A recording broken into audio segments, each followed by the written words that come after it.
In today's video, I'm going to teach you how to remove shadows in photos in Canva. If you've ever taken a great photo only to notice a distracting shadow in the background, this quick walkthrough will show you how to clean it up right inside your Canva project.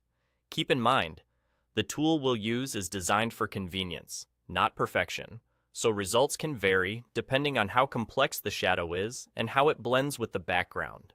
Start by opening your project in Canva and selecting the design that contains the photo you want to fix. Click the image to make sure it's highlighted. This tells Canva you want to edit that specific photo. Once it's selected, look for the eraser option in the toolbar. Click Eraser, then choose Magic Eraser. This feature looks for unwanted areas, like shadows, and tries to remove them in a single pass. Before you erase, change the mode to Click. In Click mode, you simply tap the area you want removed, and Canva analyzes that spot to determine what should disappear.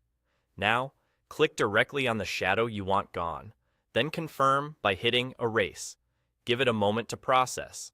You should see the shadow lift out of the background while keeping the rest of the image intact. If part of the shadow remains, you can repeat the same action on the leftover areas by clicking the remaining patches and erasing again until it looks clean. If Magic Eraser doesn't recognize the shadow well, this can happen with busy textures or soft, low-contrast edges. Switch to the Brush tool in the same eraser panel to do it manually. With the brush, you paint over the shadowed area yourself. Move carefully and stay within the parts you actually want to remove, especially near the subject's edges.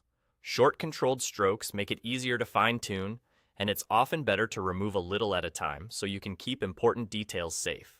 If the shadow is spread out, work in sections, painting over each area and letting Canva process between passes. That's really all there is to it.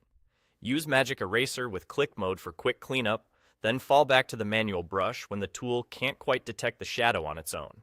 Because this method relies on Canva recognizing differences between the shadow and the background, it tends to work best on simpler, brighter backgrounds. With a few careful clicks, you can minimize or remove distractions and keep the focus on your subject. And that's it. Your photo is ready to go.